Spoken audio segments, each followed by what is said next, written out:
Hoy pues vamos a ver el libro que estábamos comentando de los 4 acuerdos. Creo que, como estamos diciendo, es un libro bastante sencillo, bastante fácil de leer. Incluso la recomendación del autor no es leerlo una vez, sino leerlo varias veces como para ir refrescando. Y algo que he platicado con gente que lo lee muchas veces es como irte por acuerdos, ¿no? O sea, ahorita voy a refrescar el acuerdo uno o el 2 y así vas leyendo los capítulos que son bastante en breves. ¿Quién es el autor? El autor es el doctor Miguel Ruiz. Él nació en el 52, es mexicano.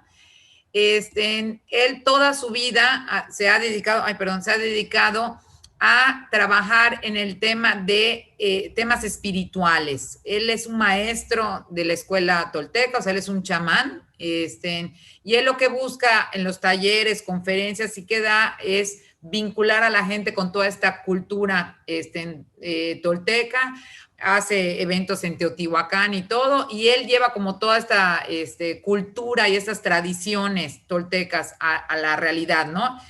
Creo que es algo interesante, se los puse acá, entender que esto que estamos viendo y lo que este autor propone, estamos hablando entre el 800 y 1200 después de Cristo, ¿no? Entonces el otro día platicaba con él y decía, todas estas problemáticas que tenemos hoy en el 2020 existen desde el 800 después de Cristo y era como el mismo problema o como la misma necesidad que se vivía en la sociedad.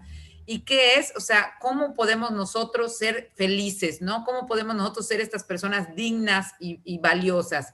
Y los toltecas tuvieron un enfoque en todo lo que ellos, en todas las aportaciones que ellos tuvieron, científicas, sociales, culturales. Ellos todo iba enfocado como a una vida bien vivida, ¿no? El bien vivir. Entonces, autor, el doctor Miguel Ruiz, en su libro se enfoca en cuanto a esto, ¿no? El primer libro el primer libro que él publicó fue el de los 4 acuerdos. Luego publicó Más allá del miedo, o sea, una guía para la libertad y la felicidad. Luego publicó en el 2002 La maestría del amor, una guía para cómo llevar una buena relación interpersonal. Luego estaba La voz del conocimiento, y esa es una guía para buscar la paz interior. Y en el 2010 sacó el 5.º acuerdo, ¿no? Que ese le está diciendo que me lo estoy leyendo esta semana. Bastante sencillo, a ver si logra llegarle a los talones a este. Entonces tenemos pues a este autor, realmente no tiene muchas publicaciones, él se ha enfocado mucho en lo que es talleres y conferencias y todo, y da seminarios y todo para las personas. ¿Cómo va el libro? Nos va a explicar en primer lugar todo el tema de los toltecas, o sea, qué onda con los toltecas y por qué ellos son nuestro punto de referencia, el concepto del espejo humeante y cómo estamos nosotros domesticados en el sueño del planeta, ¿no? En esta sociedad donde vivimos. Presentan los 4 acuerdos y después de esto, cómo podemos romper viejos acuerdos para adoptar estos nuevos acuerdos y cómo podemos lograr el nuevo sueño, que es como el cielo en la tierra, ¿no? Cierra bastante bonito este libro. Entonces, en primer lugar, pues empieza a hablar el autor sobre la cultura de los toltecas, ¿no? Entonces dice él, lo que le estaba yo comentando en inicio, que los toltecas son mujeres y hombres de conocimientos, son generaciones completas que han estado procurando, ¿no? Ellos mantener este legado de estas enseñanzas que tienen ellos a través de la historia, ¿no? Entonces, más que una cultura, dice el autor, estamos hablando de gente muy sabia, que podríamos considerar hoy en día como científicos, y gente que combina como la teoría de la ciencia con la parte de las emociones, esa parte espiritual, esa parte como artística. Los maestros son los nahuales, ellos su labor, que este autor es un maestro nahual, es conservar estas prácticas y creencias para que no se pierdan. Y la idea de esto es enseñarnos una manera de vivir. Entonces, ¿cómo podemos vivir nosotros de manera fácil, tener ese acceso a la felicidad y al amor? Eso es lo que busca, ¿no? Esta cultura tolteca. Y empieza con la narración de uno de estos nahuales, o sea, un chamán, que hace 3000 años dice que estaba él en una cueva, ¿no? Entonces él estaba intentando como descubrir como este significado y este sentido de la vida, y él se duerme y dice que se despierta y se ve a sí mismo durmiendo y sale y ve las estrellas. Y él comprende en ese momento que las estrellas son luz y que él también es luz. Algo de la cultura tolteca que o sea, esto ya es mi aportación, ¿no? Va muy de la mano con la cultura católica, o sea, somos parte de esta luz, de este ser superior, ¿no? Entonces, este ser superior que es luz crea todo y nosotros somos parte de esta luz. Entonces, ¿qué es nuestra vida? Es este espacio entre las estrellas, ¿no? Es este breve tiempo que tenemos nosotros para nosotros intentar alcanzar y vivir esta plenitud de vida que tenemos nosotros. Entonces, para ellos todas las cosas son Dios, o sea, todo lo que nos rodea, todos los seres vivos son Dios y Dios está presente en ellos. Y todos los elementos materiales que nos rodean son un reflejo de esa luz de Dios. Entonces, nosotros vivimos de manera, o sea, de manera cotidiana un sueño. Es el mundo de la ilusión. Y entonces él dice que nosotros tenemos una visión de lo que es la realidad, pero que realmente no vemos la realidad, que hay como este humo que no nos deja ver bien qué es la realidad, y que nosotros, al tomar conciencia de que somos energía, de que somos parte de que Dios vive en nosotros o que este ser superior vive en nosotros, tendríamos que tener un cambio de actitud.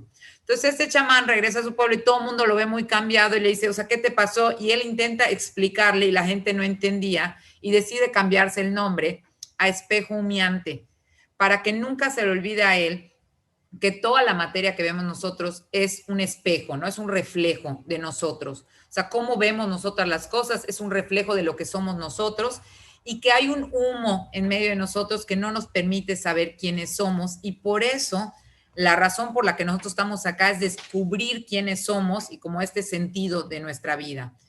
Entonces, ¿qué sucede? Dicen ellos, nosotros soñamos de dos formas, ¿no? Soñamos dormidos y soñamos también despiertos. ¿Cuál es la diferencia entre un sueño y otro?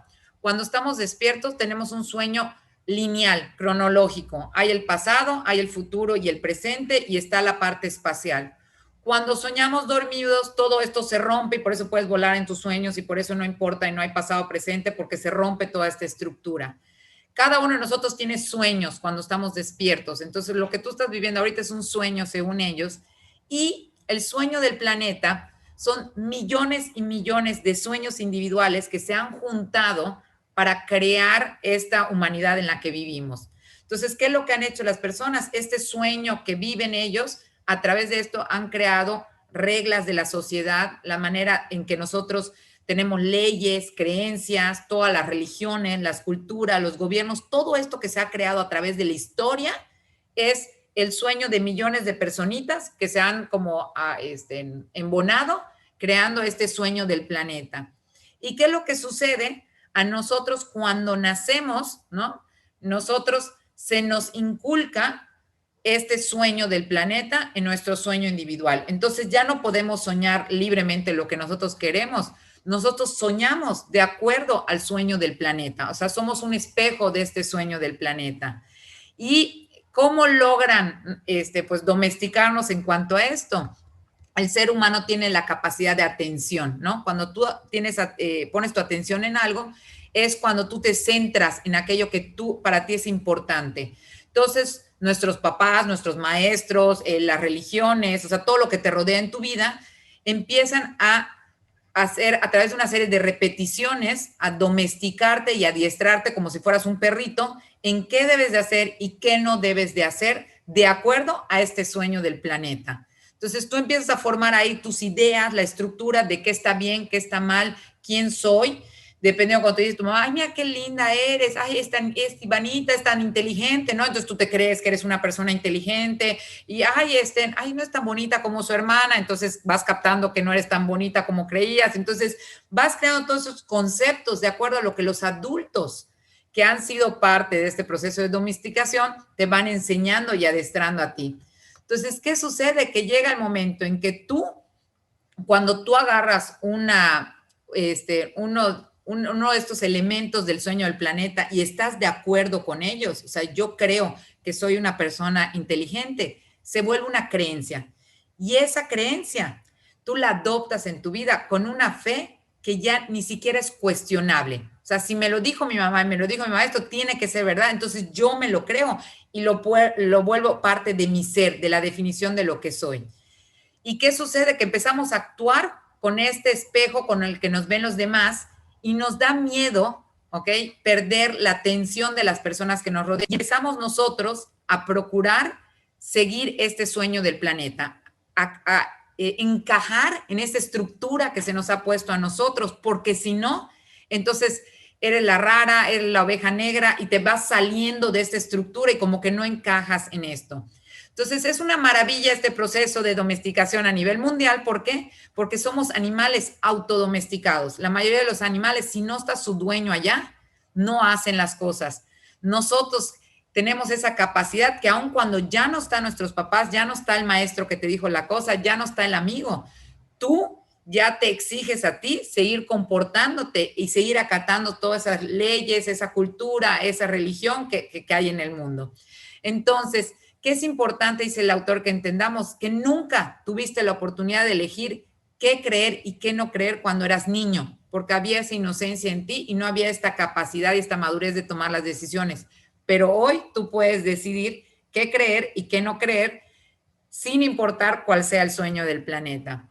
Entonces, ¿cómo se va permeando este sistema de creencias? Empiezas tú a tener dentro de tu mente, todas tus creencias se van formando como un libro. Imagínate tu libro de urbanidad del teresiano, ¿no? Tu libro como los 10 mandamientos, está en tu cabeza. Y esto que tú tienes no es cuestionable, ¿no? Entonces empiezas a creer ciertas cosas. Esto está bien, esto está mal, esto se debe de hacer, esto no se debe de hacer, esto lo debo de procurar, esto lo debo de evitar.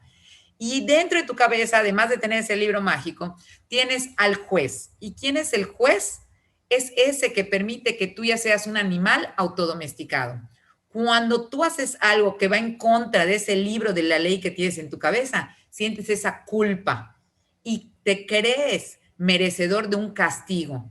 No puede ser, o sea, ¿cómo me atreví? O sea, no fui el domingo a misa, Dios santo, me voy al infierno, soy la peor persona del mundo. Y empiezas tú a decir, está mal, o sea, ¿cómo me atreví? Y toda esa culpa que tú vas generando dentro de ti es el juez que hay dentro de ti. Pero para que pueda haber un juez, tiene que haber también dentro de tu cabeza una víctima. Y tu víctima existe con tu libro, con tu juez y tu víctima. Imagínate tu cabeza así. La víctima es la que recibe este castigo, ¿no? Este juicio del juez, y es la que se siente mal, se siente pequeña. Entonces, el juez más poderoso que tenemos nosotros en la vida somos nosotros mismos. ¿Por qué? Porque en la vida, obviamente por cada acción hay una consecuencia. O sea, si te brincas desde muy alto y te caes, te duele. Pero te duele una vez y ya estuvo. Nuestro juez está tan cañón que tiene la capacidad de una y otra vez tener un ciclo de castigo y de hacerte sentir culpable una y otra vez por algo que ya pasó, pero cada vez que lo recuerdas y recuerdas que violaste tu libro de la ley, vuelves a decir, ay no, qué mal y todo, y yo siento que me merezco este castigo, que debo de ser enjuiciado porque no estoy yendo de acuerdo con esto. Entonces, estos tres están controlando nuestra vida por completo. ¿Y qué es lo que pasa? Cuando las personas van cumpliendo su sistema de creencias, se sienten seguro. O sea, estoy en el deber ser, es lo que hace todo el mundo, entonces debo de estar bien porque esto es lo socialmente aceptable, lo culturalmente permitido, ¿no? Entonces yo me siento seguro y cómodo. Cuando violo ese sistema de creencias o las quiero cambiar, siento miedo, te estás saliendo de tu zona de confort. No veo a todo el mundo haciéndolo, no veo a todo el mundo atreviéndose a esto, entonces te cuestionas y eso te da miedo porque aparece tu juez para decirte, estás mal, estás rompiendo esto que está establecido.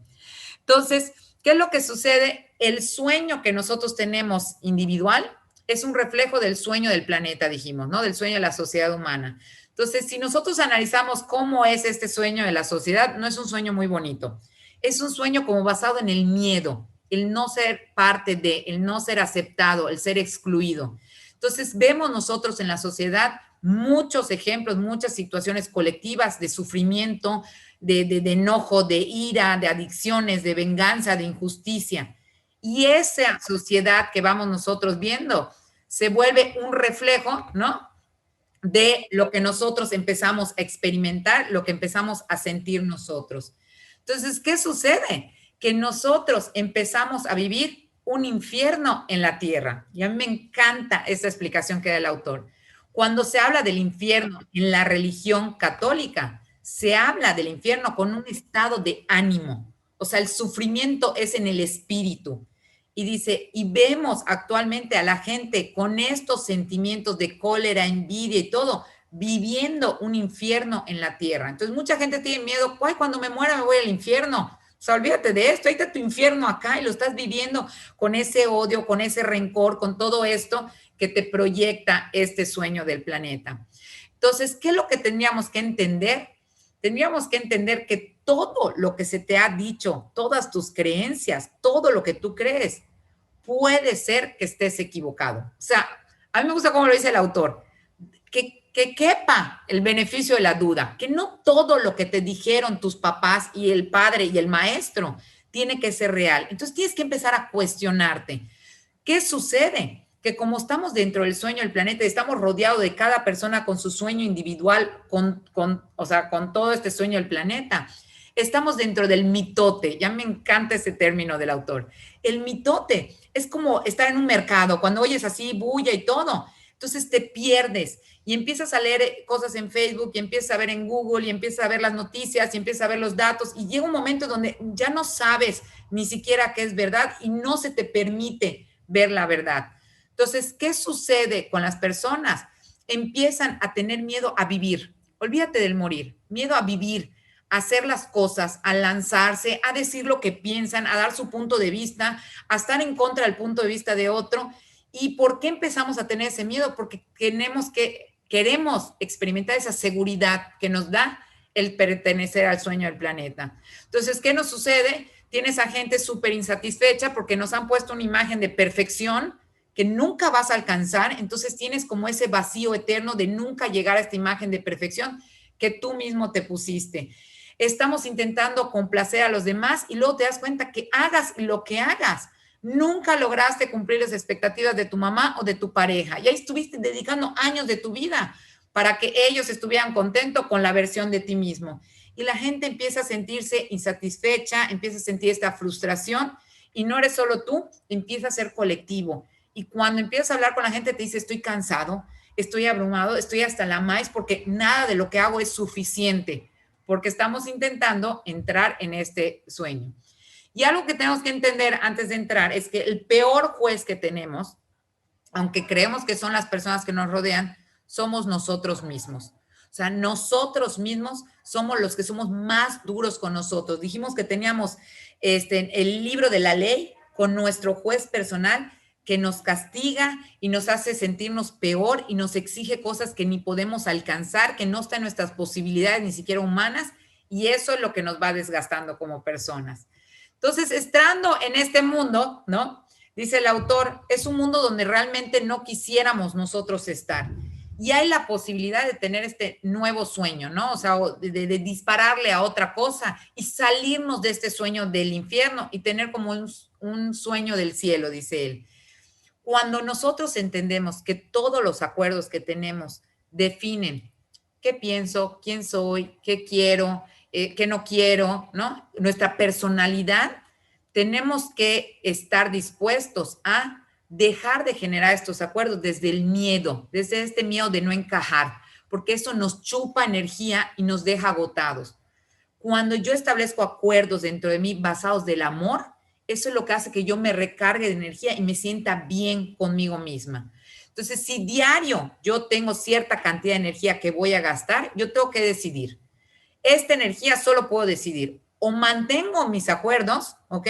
Esos acuerdos generados del miedo, y en eso me voy gastando toda mi energía, o voy a usar mi energía en modificar y crear nuevos acuerdos. O sea, cuando yo creo nuevos acuerdos, como los que se van a presentar ahora, modifico mi sistema de creencias, modifico mi libro de la ley de acuerdo a acuerdos basados en el amor, ¿no? Y eso es lo que hace que tú te sientas mejor y alcances la felicidad. Entonces, 4 acuerdos que se leen facilísimos y, como decía Halsey, están dificilísimos de alcanzar. Entonces, el primer acuerdo es sé impecable con tus palabras, ¿no? ¿Y por qué es el acuerdo más importante y más difícil de cumplir? Porque es el acuerdo que nos va a permitir vivir el cielo en la tierra. A través de las palabras nosotros tenemos el poder de crear las cosas, o sea, de crear nosotros, y también a través de nuestras palabras tenemos la capacidad de destruir. O sea, a través de lo que nosotros decimos, decimos nuestros sueños, lo que sentimos, lo que somos y lo que proyectamos en los demás. Entonces, las palabras, lo que tú dices, tienen una fuerza súper valiosa que todos tendríamos que considerar, ¿no? O sea, nos sirve para comunicarnos, para expresarnos todo lo que sucede, pero tienen la capacidad de destruir o de construir. Y es tanto el poder de las palabras que el autor nos dice, pues que podemos ver el ejemplo de Hitler, o sea, que simplemente con sus palabras él logró sembrar semillas de miedo en toda una sociedad que fue capaz de llegar a la peor atrocidad humana, ¿no? Y vemos esto en muchísimos casos más. La mente humana es muy fértil para todas las cosas que nosotros decimos. Entonces, cada uno de nosotros es magos, pero podemos ser magos buenos o magos malos. Con nuestras palabras podemos crear, construir o podemos destruir y acabar con la vida de nosotros mismos y de otras personas. Entonces, ¿qué significa ser impecables en tus palabras? Él dice que es sin pecado. Eso quiere decir impecable. ¿Y qué es para el autor el pecado? Es cualquier cosa, cualquier pensamiento que vaya en contra de ti. Todo lo que tú digas, expreses que te dañe a ti, eso es cometer pecado, ¿no? Entonces, las personas que son impecables en sus palabras asumen la responsabilidad de sus palabras, pero sin juzgarse o culparse. O sea, entienden esa fragilidad que tienen como personas y asumen esta responsabilidad y consecuencias, pero no se juzgan, o sea, no permiten que el juez sea quien determine el valor que tienen ellos como personas. Entonces, ¿qué hay que cuidar para ser impecables en nuestras palabras? Alejarnos del mal hábito que tenemos de las mentiras, ¿no? Entonces, él dice que la mentira es una herramienta que utilizamos mucho nosotros para culpar a las otras personas, para reprocharlos, para destruirnos. Es como nuestro veneno personal. Y no nos damos cuenta que muchas veces decimos cosas que no son verdad, que es nuestra percepción, y lanzamos ese veneno y podemos acabar con sueños, proyectos, anhelos de otras personas. Y pone ya el ejemplo de una mamá que llega cansada del trabajo, y me sentí más que identificada, ¿no? Y dice que está su hija, cante y cante y cante, y que cantaba re bonito, pero ese día ella tenía un dolor de cabeza, le dice, hazme el favor de callarte, o sea, cantas horrible, ya no te aguanto, ya cállate, ¿no? Y esta niña, pues como que crece toda traumada por eso que le dijo su mamá, dejó de cantar y todo, y ya grande descubre ella que tenía esta capacidad como de cantar que dejó oculta. Y dice, no es culpar a la mamá, ¿no? Porque ella lanzó, pero sí tenemos nosotros que analizar cuántas veces sin darnos cuenta, porque muchas veces no somos conscientes de esto, cometemos pecado, dañándonos a nosotros y dañando a los demás con lo que decimos y cómo lo decimos, que eso es muy importante. Hay gente que se cuelga del tema de la honestidad, es que soy honesto, sí, pero la honestidad sin prudencia se vuelve pecado. ¿Por qué? Porque si dices algo en un momento que no es en el adecuado o un lugar que no es el correcto o frente a unas personas que no deberías, aquello que era verdad, que era honestidad, se vuelve pecado porque está buscando dañar. Entonces, ¿cómo vemos esto de manifestación en la sociedad? Y creo que todos lo han visto, ¿no? Entonces están los chismes. ¿Y qué pasa? Que desde chicos nosotros escuchamos a nuestros padres empezar a usar esta magia negra. Y los vemos hablando, ay, oíste que fulanita, que no sé qué, nada, nada. Y se vuelve un medio de comunicación y empieza a crecer esta red de veneno. Y como a la miseria le gusta estar acompañada, a la gente le gusta que cuando uno tiene veneno, cuando uno está viviendo su infierno, quiere que otros también lo vivan. No conscientemente, o sea, no es como, ay, te quiero hacer que tu vida sea un infierno, pero como yo tengo esto, se me hace lógico que todos quieran oír esto. Y yo creo, por lo menos voy a hablar de mi experiencia, que en mi mundo en el que me rodeo esto se da muchísimo y es como un virus de la computadora. Es el mismo lenguaje que la computadora, pero en lugar de construir y crear como hacen los programas, el virus destruye con ese mismo lenguaje. Entonces, ¿qué hace cuando estás en un mundo donde todo es chisme y empezamos nosotros a conocer a estas personas que se alimentan del chisme? Empezamos a experimentar el famoso mitote, que era el que les decía como un mercado, y empiezas a oír chisme, chisme, chisme, y te das cuenta que de repente alrededor de tu vida o tú mismo te vuelves un pirata informático. ¿Y qué es eso? Gente que intencionalmente están buscando ese veneno para ir a reuniones y estar ahí regando su veneno. Cuando nosotros nos damos cuenta del daño que podemos ocasionar en la vida de las personas, nos damos cuenta del valor de este primer acuerdo, de ser impecable en nuestras palabras. ¿Y qué es lo que pasa cuando tomamos conciencia de esto? Cambiamos la manera en que nos tratamos, cómo hablamos de nosotros y cómo hablamos a los demás. En segundo lugar, nos damos cuenta que la opinión que nosotros tenemos viene de nuestras creencias y que no porque yo lo crea quiere decir que sea verdad. Y muchas veces, únicamente para demostrar que mi opinión es la válida, empiezo yo con chismes y a distorsionar las cosas para yo tener la razón. Y ese es mi ego hablando y no es la verdad hablando. Una mente impecable, o sea, cuando tú eres impecable en tus palabras y buscas no hacer daño, sino realmente ser un mago de bien, es menos probable que el chisme crezca en ti. O sea, te parece irrelevante, te parece innecesario, ¿no? Había, esto no lo dice el autor, pero habían, era de Grecia esto, que decía, esto que me vas a decir es útil, o sea, realmente me compete a mí y si no me compete, entonces, ¿por qué me lo estás diciendo? Y muchas veces nosotros, por miedo a no encajar en este sueño del planeta, nos da pena decirle, a ver, o sea, neta, no tienes nada que contar en tu vida, que tienes que estar hablando de la vida de los demás, ponte a hacer algo con tu vida para que tengas algo que contar, pero nos da miedo. ¿Por qué? Porque entonces ya no encajamos con este sueño del infierno que todos viven.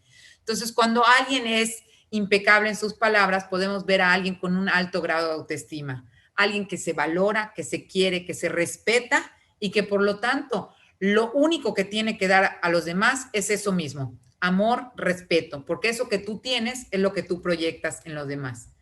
Y una vez que ya somos impecables en las palabras, que es el más difícil, el autor nos lleva al segundo acuerdo, no te tomes nada personal. ¿Y qué sucede? Hay muchas personas, en mi familia los llamamos sorimbegos. ¿Qué es un sorimbego? Esto es súper yuca, un sorimbo egoísta, o sea, un tonto egoísta que cree que todo gira alrededor de él, ¿no? Entonces de repente así como, ay, pobre Sorimbego, ¿no? O sea, mi vida que cree que el presidente de la República está tomando decisiones pensando en él, ¿no? Entonces mucha gente se da tanta importancia a ellos mismos porque ellos creen que son el centro del universo y no se dan cuenta de que nada de los que hacen las demás personas es por ti. Cada quien hace las cosas por sí mismo. Si yo estoy chismeando y solo tengo veneno para dar, no es por ti, es porque es lo único que yo tengo y no tengo nada más que dar. Entonces, ¿qué tenemos que evitar? Convertirnos en el basurero municipal del veneno de todas las personas que nos rodean. Entender que lo que tú piensas de mí, ya sea positivo o negativo, no determina para nada quién soy yo. O sea, si ahorita Daniela me dice, Iván, es que eres maravillosa. Ay, sí, sí lo soy. Fíjate, no porque Daniela lo diga, yo soy maravillosa. O no porque Lani me diga que yo soy una estúpida, yo me voy a creer una estúpida. No, o sea, yo soy lo que soy sin importar lo que los demás puedan decir o hacer. Entonces, ¿qué sucede muchas veces cuando nos volvemos este basurero de veneno? Entonces, cuando recibimos esto y lo tomamos personal, nos ofendemos. Y entonces empieza la rosa de Guadalupe en nuestra vida, ¿no? El drama, es que me dijo y yo creo, y entonces me agredió y me dañó mi autoestima y mi dignidad de persona. Y entonces empezamos a atacar con el mismo veneno como un mecanismo de defensa y empezamos a crear conflicto con tal de tener la razón. ¿Qué es lo que hace eso? Vamos nosotros asegurándonos de que este sueño del infierno sea colectivo y sea para todos. Entonces, así como oímos a las personas que nos rodean, dice el autor que a veces oímos como una voz interna. No es el juez, Ivana, no es la víctima, así como que de repente oigo algo dentro de mí. Y el autor habla mucho de la parte física, o sea, de la capacidad de la mente de ver lo material, lo físico, pero también está la parte espiritual, ¿no? O sea, la parte que no es tangible para nosotros, pero existe allá, ¿no? Cada quien de acuerdo a sus creencias le pone un nombre. Entonces, dentro de nuestra mente, muchas veces nosotros tenemos diálogos, ¿no? O sea, hay una Ivanita acá que habla, otra Ivanita que escucha. Y entonces muchas veces ahí empieza el conflicto mental, ¿no? Entonces, 6, 10 de la mañana que suena mi despertador, dice Ivanita, vámonos a correr, ¿no? Y dice la otra, ¿qué? Vamos a descansar, nos merecemos descansar. Y dice la otra, bueno, espérate, ni tú, 15 minutos. Y dice la otra, no. Y entonces empieza un mitote en tu mente, acuérdate, ese mercado. y empieza el lo hago, no lo hago, lo quiero, no lo quiero, me paro, no me paro, y empieza ese conflicto que muchas veces no nos permite actuar, porque nosotros mismos tenemos todas estas personitas con ideas y creencias dentro de nuestro ser, ¿no? ¿Qué recomienda el autor para callar ese mitote que tienes? Haz un inventario de tus acuerdos. O sea, ¿qué crees tú?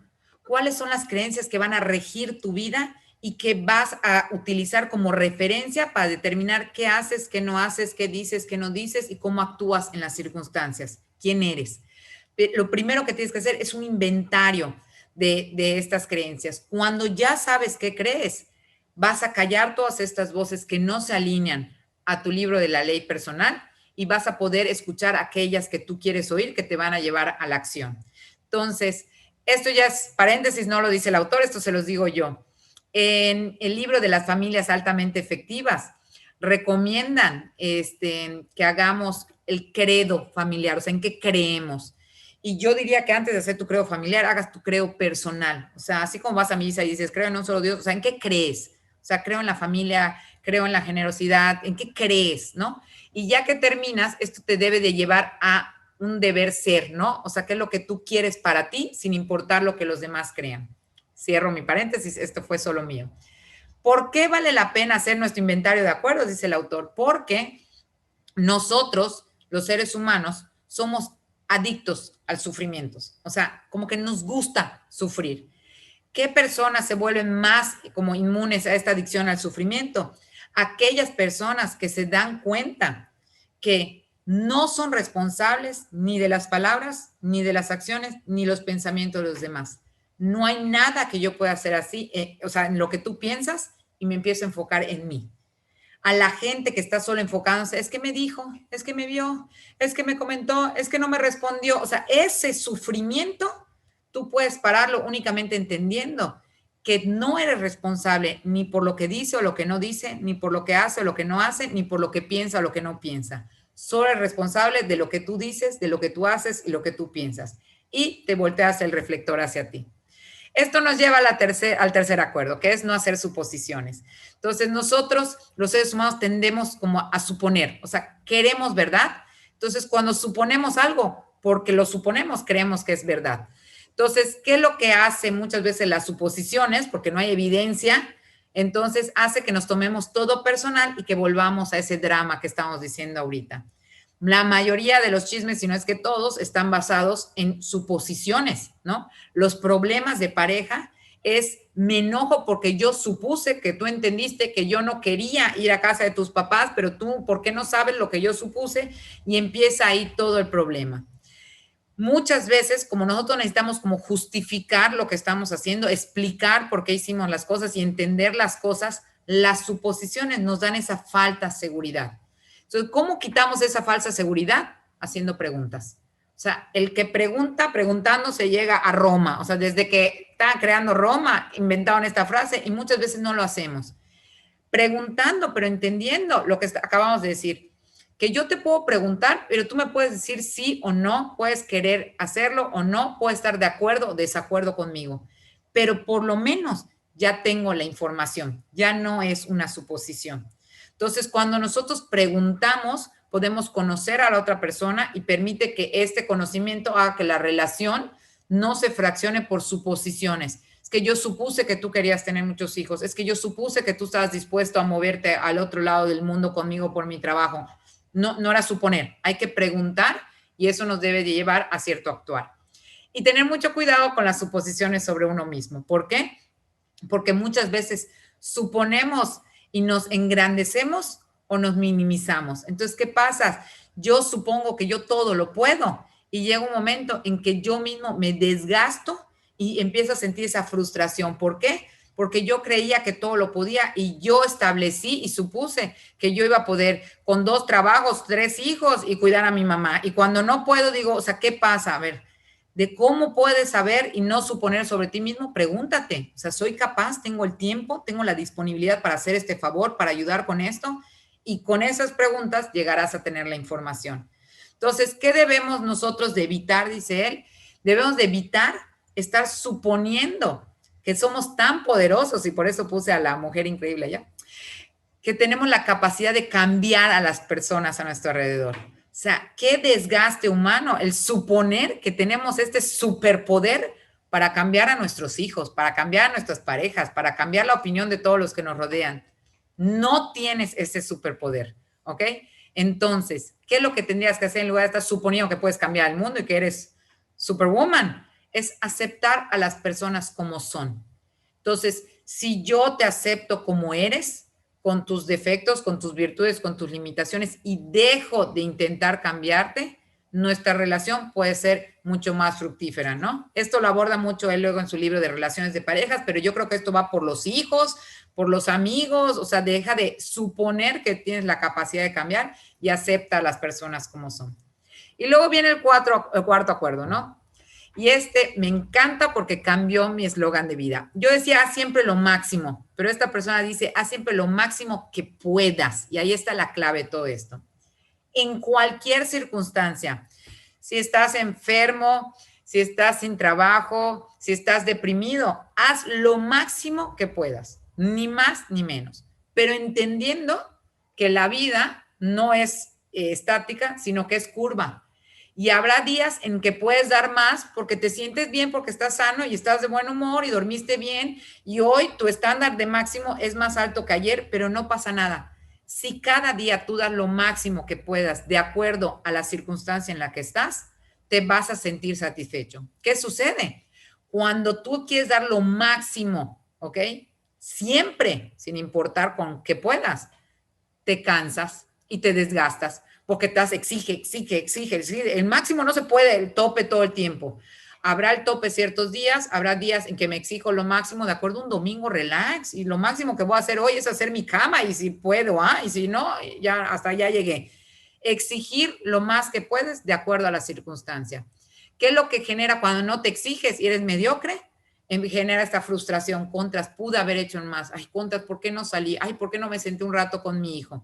Las personas que dan lo máximo de acuerdo a lo que pueden son las personas que llegan a esa felicidad. Y pone la historia que me encantó muchísimo de una persona que quería como trascender a su sufrimiento, ¿no? Entonces llega con un maestro, siempre son budistas todos estos, ¿no? Yogis allá. Y le dice, maestro, ¿cuántos años voy a tardar en trascender a mi sufrimiento, en alcanzar la felicidad, si medito 4 horas diarias? Y el maestro le dice, 10 años. ¿Y si medito 8? Y el maestro se le queda viendo y le dice, 20 años. Le dice, ¿pero por qué si estoy meditando más horas? Porque si tú no necesitas meditar 8 horas, te vas a desgastar y vas a dejar de vivir y no vas a alcanzar la felicidad. Igual y en 2 horas de meditación alcanzas lo que necesitas. ¿Para qué te estás exigiendo más de lo que tú realmente requieres para esto? Entonces, las personas que siguen este acuerdo, ¿qué es lo que hacen? Viven de manera intensa. Son personas que están en el hoy, son personas que son productivas y que hacen las cosas porque quieren, no porque tienen que hacerlo, ni por la recompensa. Y él pone ahí un ejemplo de mucha gente que yo conozco que trabaja únicamente porque le van a pagar y están toda la semana comiendo los kilos y cuando llega el viernes lo único que quieren es tomar todo el fin de semana, como para, llegó mi fin de semana y me alcoholizo todo el fin de semana para regresar el lunes a trabajar y sufrir. Y eso no es vida. Debes de trabajar porque te gusta trabajar, porque entiendes la necesidad de trabajar, ¿ok? Y hay que hacerlo por el placer de hacerlo. Van a llegar las recompensas, obvio. O sea, si haces ejercicio por hacer ejercicio, obviamente vas a estar más sano que otros y obviamente vas a tener mejor cuerpo, pero no lo hagas por el mejor cuerpo, hazlo por hacer ejercicio, por disfrutar el momento en que haces el ejercicio. Y la recompensa llegará, ¿no? Por añadidura. Entonces, él dice que realmente nosotros podemos decir que alguien vive en plenitud cuando actúa haciendo lo que ama de la mejor manera posible. Y me gusta este enfoque en actuar. Dice, nada de ideas. Hay gente que, wow, yo algún día me gustaría y quiero y cuando lo haga, las ideas no sirven para nada, ¿ok? O sea, las ideas se las lleva el viento. Dice que actuar, hacer las cosas cada día de la mejor manera posible. Y lo padre, yo creo, y esta es mi aportación, es que cada día para mí se cierra el telón y haces una evaluación. Hoy di lo máximo que pude, no, ¿ok? No pasa nada. Mañana se vuelve a abrir el telón y tengo otra oportunidad de lo máximo que puedo, de acuerdo a mis circunstancias del día que me toca. Entonces, él pone una definición de qué es para él amar a Dios. Dice, cuando alguien ama a su Dios, es esa persona que honra a su Dios, viviendo, actuando en el presente, amándose a sí mismo y amando a los demás. No hay nada más. Es simplemente haciendo lo máximo que puedes en el hoy y dejar de estar planeando y anhelando hacia el futuro o yendo hacia el pasado, ¿no? Y reprochándote. Entonces, súper sencillo. Si eres impecable con tus palabras, no te tomas nada personalmente, no haces suposiciones, siempre haces lo máximo que puedas, tu vida va a ser maravillosa y la vas a controlar al 100%. Vas a modificar el infierno, el sueño del infierno, por el sueño del cielo en la tierra. Y no vas a tener que esperar a que te mueras para ir al cielo, porque ya lo vas a estar viviendo acá. Ahora, ¿qué dice el autor? Y creo que es lo más importante de este libro. Te vas a caer y te vas a caer 1000 veces. Y vas a levantarte y vas a decir, hoy voy a ser impecable. Y pucha, te vas a dar a las 10:30 de la mañana sentada en el cafecito. ¿Te enteraste? No sé qué, vas a decir contras. O sea, no pasa nada. Solo por hoy, como los alcohólicos, solo por hoy voy a procurar estos 4 acuerdos. Y él dice que la mayoría de las personas tiran la toalla porque se caen. No pasa nada. Inténtalo y de repente vas a tener 2, 3 días buenos y luego uno malo y luego vuelves a hacerlo. No pasa nada. Hay gente que dice, bueno, es que ya fracasé, entonces ya no sigo. No, no, no. Sigue lo que puedas. Aunque fracases, vuélvelo a intentar. ¿Y cómo van a romper estos viejos acuerdos? O sea, ¿cómo vas a lograr esta libertad de ser realmente quien eres? Necesitas tomar conciencia de que no eres libre, ¿no? Lo que dijimos al principio, que cuando eras niño, tú hacías lo que querías hacer, ¿ok? Tú vivías en el ahora, jugabas, no había preocupaciones, toda era felicidad. Tus padres, de acuerdo a cómo ellos fueron domesticados, te domesticaron. No vale culpas hacia los papás, ¿ok? Es el ahora, el hoy. Cada uno de nosotros controlamos nuestros sueños del infierno, del cielo, de acuerdo a las elecciones que nosotros hacemos cada día. Nosotros decidimos qué decir, qué no decir, qué tomarnos personal, qué no tomarnos personal. Entonces, los grandes maestros, los guerreros toltecas, tienen 3 maestrías. La maestría de la conciencia es entender quién soy. O sea, procura este trabajo de autoconciencia, ¿no? O sea, que es quién soy, cuáles son mis cualidades, cuáles son mis defectos, qué tengo que trabajar, qué anhelo, qué quiero, no lo que me dijeron que yo quería, qué quiero yo. Y una vez que sepas quién eres, vas a dominar la maestría de la transformación y vas a descubrir cómo vas a cambiar paso a paso estas creencias, estos acuerdos que tú tienes. Y por último, llegas a la maestría del intento, que es transformar esa idea en una acción, en una posibilidad. Y eso es realmente lo que te va a hacer experimentar ese amor, esa luz que hay dentro de ti. Ten cuidado, y por qué se le llama guerreros, dice él, ese libro, esa ley de los acuerdos que tienes, ese juez, esa víctima, es como un virus que tenemos. Entonces, ellos se llaman guerreros porque ese virus quiere atraparnos y no quiere que nosotros nos liberemos. La única manera en que nosotros nos liberemos es saber que estamos en una guerra con unas creencias que están arraigadas, pero así como mala hierba y no se quieren ir de nuestro cerebro. Y cada vez que tú quieras arrancar una creencia, te va a costar la vida. ¿Por qué? Porque están impregnadas ya en nuestro ser, ¿no? En nuestra esencia. Cuando nosotros vivamos nuestra propia vida, en lugar de vivir la vida del sistema de creencias que se nos dio, es cuando realmente tú te sientes libre, porque hago lo que yo quiero, porque yo lo creo y porque creo que eso es lo mejor para mí.